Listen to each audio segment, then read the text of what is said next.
The Rav Vandenberg transfer saga is finally coming to an end after Middlesbrough struck a deal to sell the defender.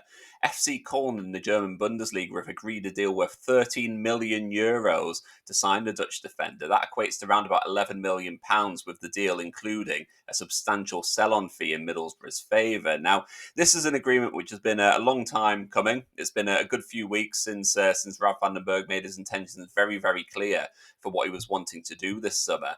He was attracting interest from Feyenoord in the Dutch Eredivisie. They had a couple of bids lodged and rejected by Middlesbrough. FC Koln then entered the race, and Rav Vandenberg made it very, very clear that he wanted to leave the club.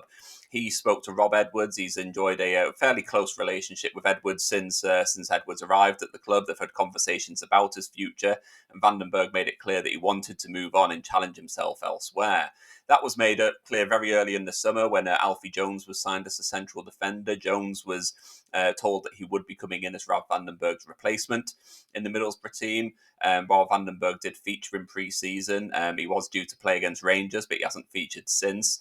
He suffered a back spasm in that game against Rangers, and he was left out of Middlesbrough's Championship opener against Swansea City, with Rob Edwards deciding that it wasn't right to include him in the team, and that makes complete sense, given that he'd made his intentions very clear that he wanted to leave Middlesbrough to go in search of a new challenge. So I think as far as Middlesbrough are concerned, this is a really good deal. I know that the fee being discussed, around about £11 million, is maybe a little bit less than what a lot of supporters were hoping to get, but you have to put it in a little bit of context. Vandenberg arrived 2 seasons ago. He signed for a fee of just £250,000. So this is a real success story for the Kieran Scott recruitment era. So that's a massive profit of almost the full £11 million, really.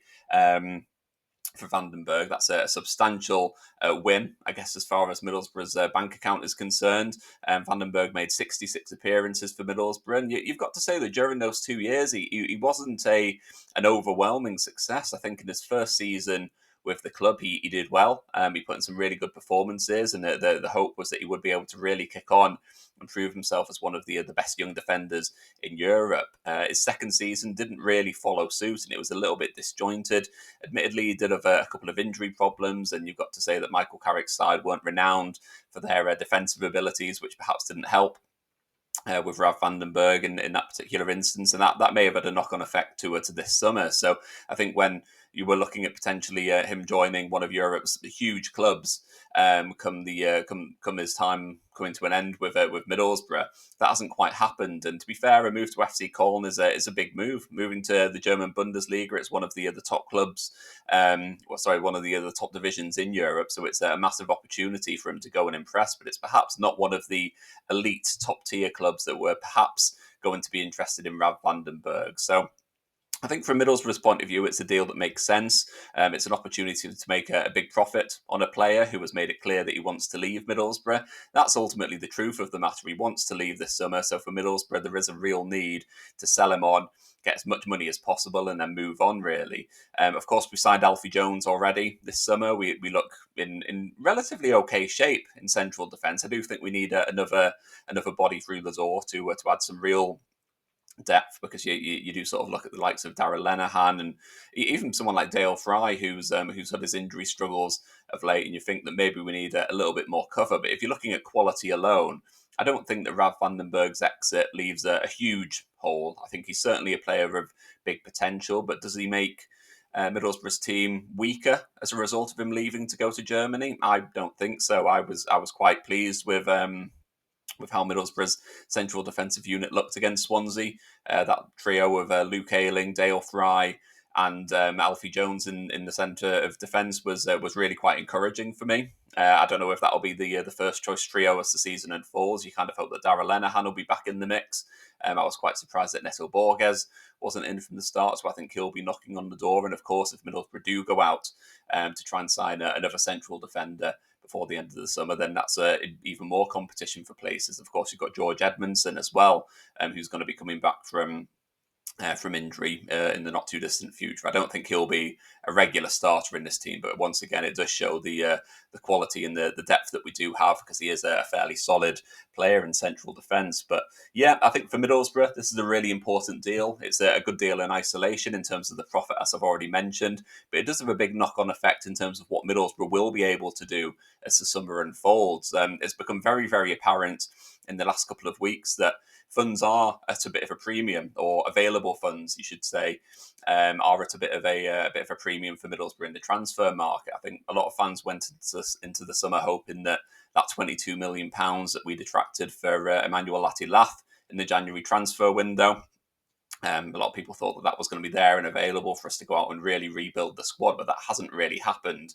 So far, we've spent, off the top of my head, around about £9 million on transfers with Alfie Jones, Abdoulaye Kante, and Callum Britton, all coming in for around about that £3 million mark. And it seems the noises coming out of the club and what we're seeing from those who are truly in the know, that it seems like those funds are now used up, I guess, and that Middlesbrough's future transfer business this summer would depend on the outgoings of a couple of key players, with Rav van den Berg being one of them.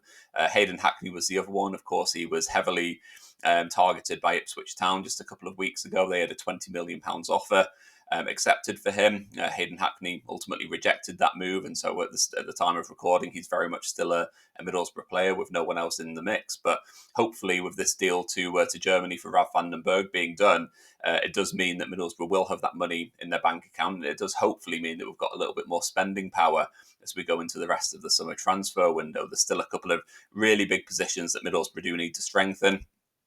Most notably, you look at left back or left wing back. We do need cover there, because Sammy Silvera was playing there against Swansea City, and I personally believe that when we come up against a better opponent than Swansea, I do think he might come unstuck. Of course, we've got Alex Bangura, but he's injured, so he's not someone who I believe you can sort of hang your hat on in terms of availability as the season unfolds. The left wing back's going to be a real priority. We also desperately need another striker. Tommy Conway was starting against Swansea City, but he needs competition for places up there as well. I don't think he's someone who's completely untouchable. I do think we need someone who's going to be challenging him. And I think when you look at Middlesbrough's squad at the moment, when you've got the likes of Marcus Force and Delano Bergs, August, the next in line, I guess, to play up front, it's just not really that convincing for a side who we're going to be hoping to be challenging for promotion. So we do need another striker. I think those two will be the next two positions that Middlesbrough will be looking to strengthen. We do also need another central centre-back, we'll probably need another central midfielder if Hayden Hackney leaves, and we probably also need a winger or an attacking midfielder as well. But I think left wing back and a striker will be the next priority. And for Middlesbrough, they'll be hoping that this money for Rav van den Berg will be a big boost in being able to do that, because it means that we'll be able to go out into the transfer market, spend a little bit of money on filling these two key areas, and hopefully that'll put Middlesbrough in a really good position going into the rest of the season. Hopefully this deal for Rav van den Berg would unlock Middlesbrough in the transfer market this summer, and hopefully that will put a few supporters' minds at rest, because a few people are a little bit anxious about how the squad is shaping up. I think that win against Swansea did a good job for supporters. It was a big win. It was a big 3 points on the board. But I think anyone who was there or tuned in on the TV and watched it could kind of see that we weren't the finished article by any means. It was a win, but it wasn't a spectacular win. It was solid, but very unspectacular. And so I do think that Middlesbrough do need to strengthen, and hopefully this deal for Rav van den Berg will do exactly that, and it'll give us the funds to be able to go out there, spend a bit of money, and make sure that we are in the best shape possible come the end of the summer transfer window. So I want to know what you think about this deal for Rav van den Berg. Are you happy that he's going? Are you happy with the transfer fee, that £11 million, that €13 million? Drop into the comments below. Let me know what you think about the deal for Rav van den Berg. And if you have enjoyed this video, please do hit like. Please hit subscribe as well, because there's going to be plenty more content coming up very, very soon. I'll catch you later.